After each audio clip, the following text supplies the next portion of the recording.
Je m'appelle Francis Ngawala, prophète de ministère, pasteur de fonction et docteur d'enseignement. Le concept atmosphère du ciel m'est venu d'une réunion que j'avais suivie à l'époque avec le bishop David Oyedepo. Et j'avais beaucoup aimé cette thématique de atmosphère du ciel. Ensuite, j'ai été invité quelque part pour apporter la parole de Dieu sur le même thème. Et depuis lors, j'ai adopté ce terme comme étant devenu la thématique principale de cette organisation dans laquelle nous nous trouvons aujourd'hui. Et quand nous parlons atmosphère du ciel, c'est simplement que nous voulons amener les enfants de Dieu pendant leur séjour sur la terre. Il est toujours possible de vivre sous une atmosphère céleste. Notre première réunion de l'atmosphère du ciel date du 4 janvier 2003. C'était précisément à Lipen. Nous avions emprunté l'église d'un bien-aimé et c'est là que nous avions tenu notre première réunion qui fut un grand succès. À noter que dans cette première réunion, nous avions 50 personnes qui ont déclaré et que chaque serviteur de Dieu avait 5 minutes. Et dans le concept de l'atmosphère du ciel, dans nos réunions, en dehors des déclarants, j'ai toujours joué le rôle de modérateur. Je ne peux peut-être pas me souvenir de tout le monde, du moins des 50 premières personnes, mais je sais que lors de notre première réunion de l'atmosphère du ciel, le premier déclarant, c'était l'apôtre Mongali Jonathan. Je retiens une identité particulière sur le parcours d'un géant, le parcours d'un grand. Parce qu'il fallait croire à cette époque que ce qu'on a commencé va aller plus loin. Et j'ai vu, là je parle du visionnaire, le prophète Ngawala, qui a su croire à sa vision et qui a persévéré malgré les vents et marées. Parce que vous voyez 20 ans, mais vous ne savez pas qu'il n'y a pas seulement 20 ans de... Il n'y a pas eu seulement 20 ans de l'atmosphère ouverte du ciel. Il y a aussi 20 ans de combat, 20 ans d'opposition, 20 ans de défis, 20 ans de positionnement. Et nous avons vu et compris par la grâce du Seigneur que ce que Dieu a commencé, il est capable de l'amener jusqu'au bout. Et donc, je vois la gloire de Dieu, j'ai vu la croissance, j'ai vu l'expansion, j'ai vu chaque année comment chaque édition avait atteint une certaine dimension, une certaine perfection jusqu'à arriver aujourd'hui. Et quand je regarde 20 années aujourd'hui, j'ai dit, il faut bénir les seigneurs, mais surtout encourager l'homme qui a reçu l'onction, la vision, parce que il fallait avoir la foi, il fallait rester sous une atmosphère ouverte, je vais dire le ciel ouvert, pour vivre tout cela. Aujourd'hui, il y a plusieurs personnes dans le monde qui sont en train de vivre, n'attendre que le 4 janvier. Moi, je connais des gens qui demandent à quand, parce que cela est devenu quelque chose d'interplanétaire à cause de la petite graine de la foi que son serviteur a commencé. Et que Dieu soit béni pour ça. Le dernier déclarant, c'était le pasteur Tounassi Marcelo. Il y avait également la sœur Élise Boulungu. Il y avait le prophète Epaphras Sunda. Il y avait le prophète Joël Francis Tatou. Il y avait le pasteur Robert Bunda. Il y avait le pasteur Richard Ngoyaka. Les deux sont des assemblées de Dieu. On avait un parterre de serviteurs de Dieu qui étaient venus d'un peu partout de la ville. Et il y avait également, paix à son âme, l'évangéliste David Takizala aussi qui était là. Et nous avions passé des moments extraordinaires. Au début, on se posait la question, est-ce que ça va réussir? On a lancé, ça marchait et on l'a réédité les années qui ont suivi. 20 ans plus tard, l'atmosphère du ciel a gagné d'abord en notoriété, que ce soit dans la ville ou à l'étranger. Deuxièmement, le concept de bénir les enfants de Dieu en un jour qui est parmi les premiers jours de l'an, c'est toujours un état psychologique dans lequel ça nous met qui est très bien. Et spirituellement, c'est également un ciel ouvert pour la plupart des personnes. Alors l'atmosphère du ciel a également apporté beaucoup de messages de Dieu à la nation et même au monde au travers de ses serviteurs. L'atmosphère du ciel, et ça il faut d'ailleurs le souligner, a permis aussi à des pasteurs de se côtoyer, de faire connaissance. Ça a permis également à des serviteurs de Dieu d'être connus dans la ville et de voir leur ministère prendre une autre tournure. En réalité, avec les atmosphères du ciel, dans le concept de la matinée de déclaration, il y a des serviteurs de Dieu qui ont vu leur ministère être sérieusement boosté. J'ai dit que c'est même, pour moi, je suis un grand bénéficiaire. C'est à la première rencontre que je suis arrivé, que je rencontre un pasteur de la Borne. Quand il m'entend prêcher, les portes de la communauté La Borne m'ont été ouvertes. Et j'ai dit au Seigneur merci, parce que ce n'était pas seulement pour le prophète Ngawala, mais aussi pour une ouverture dans mon ministère. Bon, aujourd'hui, le format n'est plus tellement le même, puisque nous n'avons plus 50 déclarants. On se rendait compte que c'était très lourd, au point que même si on partait pour 5 minutes, il y avait toujours des retards, des débordements. Et au début, c'était des réunions qui partaient de 8h à 16h, des fois de 8h à 18h. Et quand on finissait, c'était très épuisant. Alors, mes critères de choix, d'abord, c'était de choisir mes amis. C'était de choisir mes frères, mes sœurs. C'était de choisir et d'avoir avec moi mes frères d'armes. D'avoir avec moi des personnes avec lesquelles on pouvait travailler sans hypocrisie. Ça, c'était vraiment au début, premièrement. Deuxièmement, c'est aujourd'hui des personnes qui peuvent apporter un plus. On ne peut peut-être pas prendre tout le monde, mais néanmoins, on peut donner l'opportunité à tous ceux qui sont autour de nous de pouvoir venir bénir le peuple de Dieu. Alors, vu que c'est une œuvre spirituelle, nous suivons aussi la direction de l'Esprit de Dieu quant aux orateurs que nous choisissons. Parce que nous ne choisissons pas juste parce que ce sont des amis, mais nous choisissons aussi et surtout parce que le Saint-Esprit nous le met à cœur. Ça ne veut pas dire que ceux que nous ne programmons pas ne sont pas des amis, non. Mais nous tenons compte du besoin du peuple de Dieu, nous tenons compte du thème de l'année, nous tenons surtout compte de ce que le Saint-Esprit nous dit et comment il nous guide. Si nous avons choisi la date du 4 janvier, premièrement parce que c'était une date fériée au départ, mais aussi après, quand on a continué à avancer, parce que le 4 janvier marque un tournant décisif dans l'histoire de notre pays, puisque le 4 janvier, c'est la commémoration de la fête des martyrs, et nous appelons cela les martyrs de Camagnola. Et hier, c'était ainsi, aujourd'hui, ce sont les martyrs de l'indépendance. Pour nous, ça vaut son pesant d'or parce qu'il faut qu'il y ait des gens qui payent le prix pour que la liberté s'installe. Il faudrait qu'il y ait des gens qui payent le prix pour que les autres puissent être les bénéficiaires d'un travail accompli.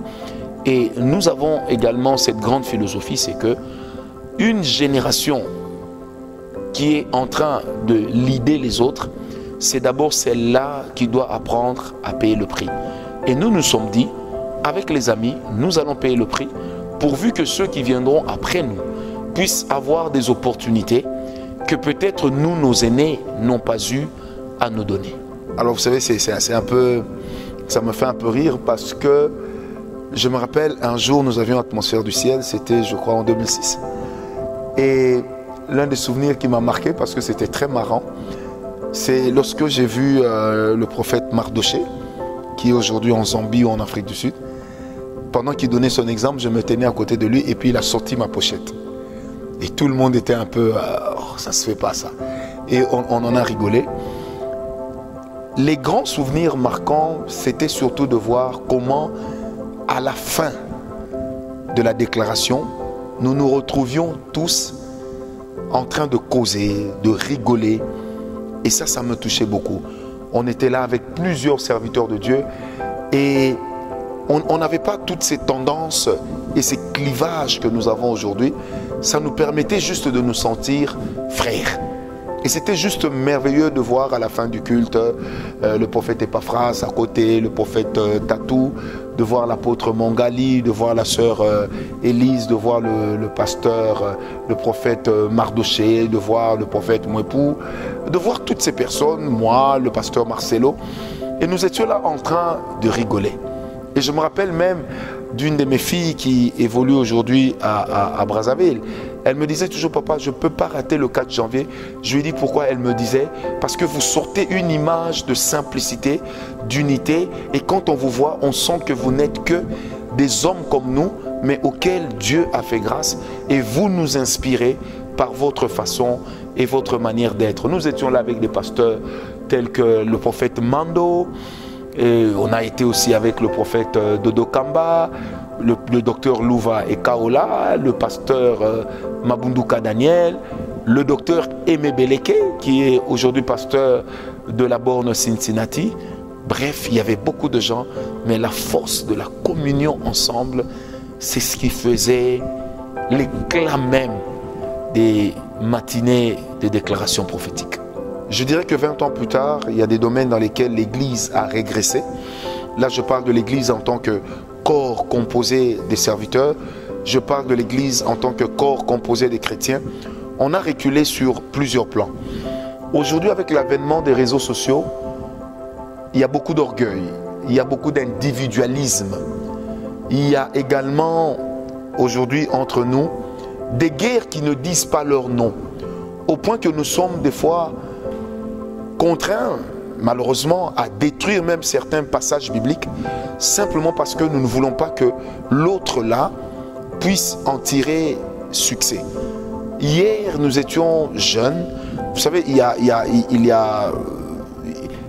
20 ans de cela, la plupart d'entre nous, dis-je, n'avions pas encore 30 ans.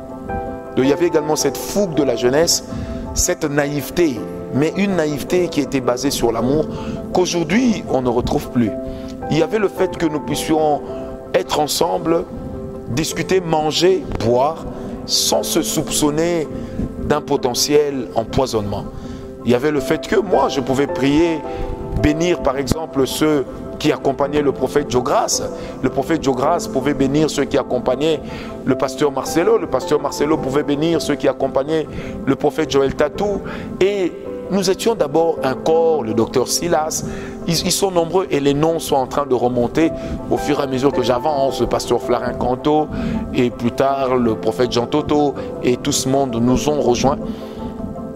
Alors, quelque part, quand je nous vois aujourd'hui, des fois je vois, on déclare, on part, mais l'esprit c'était de montrer aux gens que nous sommes ensemble. De montrer au peuple de Dieu qu'on peut ne pas être dans la même église.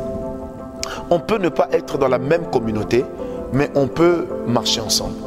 Parce que, croyez-moi, nous avions des personnes qui venaient des églises des réveils, nous avions des personnes qui venaient de l'ECC protestante, nous avions des personnes qui venaient des assemblées de Dieu, nous avions des personnes qui venaient de partout. Et la chose qui nous unissait, c'était le nom de Jésus, c'était de faire avancer l'œuvre de Dieu.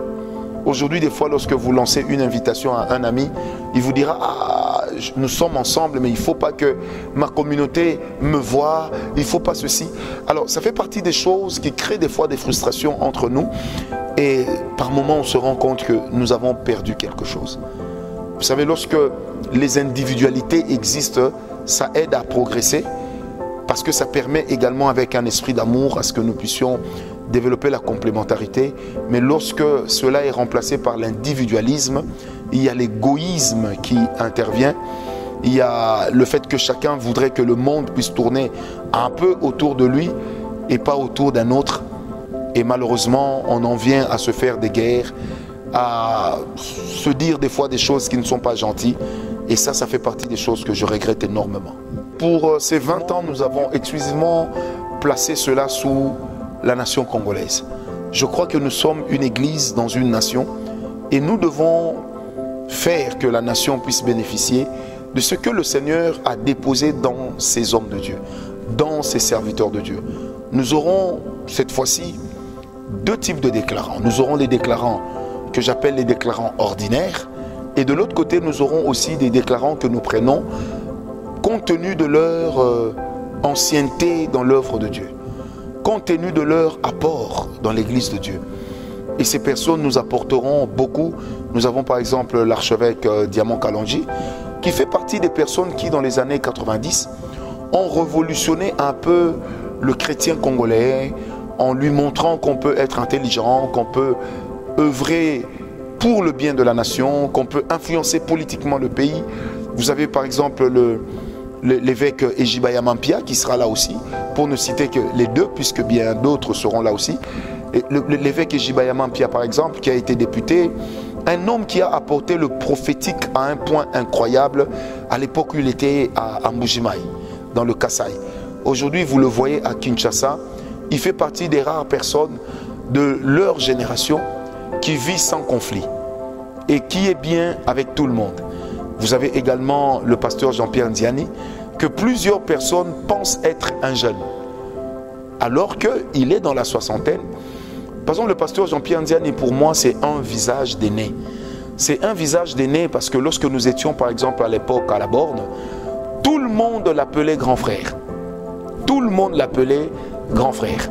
Donc c'était une personne qui avait amené à l'église de la Borne la démonstration de la puissance de Dieu, qui avait amené par exemple à l'église de la Borne, moi je venais de me convertir, qui avait amené également le fait qu'on puisse chasser les démons. Et je voyais comment des personnes même qui parlaient en langue étaient délivrées. Et ça, j'ai gardé. Et depuis le temps, je me disais, si un jour je peux travailler avec cet homme, ça sera quelque chose. Donc l'avoir aussi avec nous, ainsi que d'autres personnes qui viendront, ce sera quelque chose d'extraordinaire. Alors une autre nouveauté que nous apportons, particulièrement pour ce 4 janvier, c'est que nous allons travailler en partenariat avec l'ECC. Pourquoi? Parce que avec le révérend Senga, nous nous sommes dit, pourquoi pas réunir les hommes de Dieu, prier pour le pays. C'est une année électorale. Et vous savez que généralement, lorsque nous entrons dans les années électorales, pas seulement ici, même en Afrique, il y a toujours des heures qui viennent des fois de je ne sais où, mais derrière lesquelles se cache aussi une certaine activité spirituelle. Alors nous nous sommes dit, ensemble on peut travailler, ensemble on peut sortir l'image du corps, et ensemble nous pouvons prier pour aider à ce que notre nation puisse prier pour la paix, puisse prier pour la paix. Nous espérons d'ailleurs que nous aurons aussi nos autorités, auxquelles du reste nous lancerons les invitations. Des autorités, oui, établies, mais aussi des politiciens, des commerçants, des hommes d'affaires, les politiciens d'aujourd'hui, d'hier, les dirigeants d'aujourd'hui, d'hier. On voudrait les avoir parce que lorsque nous serons ensemble, la nation avec l'Église, c'est le Congo qui va gagner. Le cadre qui nous réunira cette fois-ci, ce sera la cathédrale du centenaire à Lingwala, la cathédrale du centenaire protestante, où nous serons ensemble puisque nous sommes en partenariat avec l'ECC sur ce projet. Je voudrais également dire que cela sera ouvert à tout le monde. Si nous avions voulu avoir cette cathédrale, c'est aussi pour sa capacité de foule, pour son coin géographique dans lequel cela est placé. Ça permet à ce que les gens puissent venir de partout, mais surtout ça permet aussi à ce que nous puissions drainer un grand nombre de personnes pour pouvoir rester autour de la parole de Dieu. Avec la cathédrale du centenaire, nous sommes à peu près à 10 000 personnes. Et je sais que le Congo est grand, Kinshasa à elle seule est une ville très grande, donc on pourra avoir plusieurs personnes. Alors, d'où que vous soyez, de n'importe quelle église que vous soyez, vous êtes nos invités. Que vous soyez serviteur de Dieu, que vous soyez pasteur, apôtre, docteur, prophète, évangéliste, que vous soyez également politicien, que vous soyez congolais ou étranger, vous êtes mes invités. Oh, que dis-je? Vous êtes nos invités. Ensemble, nous allons prier. Le Seigneur nous fera beaucoup, alors énormément de bien. Et le thème sur lequel nous allons partager, ce sera celui qui rend le pays habitable. Nous croyons qu'à cause de la grâce de Dieu, avec la gloire de Dieu, le pays sera rendu habitable. Nous croyons à la destinée prophétique de cette nation. Nous croyons au-delà des clivages politiques, au-delà de toutes ces histoires, nous croyons que le Congo est un et indivisible. Alors devant les enjeux de l'heure, devant cette guerre qui est en train de prévaloir, à la fois à l'Est et même dans l'ex-grande province du Bandundu, avec tout ce qu'il y a comme tumulte entre les tribus, nous croyons que l'Église peut apporter sa pierre, que l'Église peut prier et cette nation pourra se relever. Souvenez-vous, mes amis, nous avions connu Esdras, nous avions connu Néhémie, nous avions connu Daniel, nous avions connu Ésaïe, nous avions connu Jérémie, des personnes qui ont parlé à leur nation, des personnes qui ont apporté un changement dans leur nation. Et moi, je crois que si l'Éternel nous a fait naître Congolais, c'est que nous avons quelque chose à apporter. Alors, ensemble, mes amis, venons, prions et rendons notre pays habitable. Paix et grâce.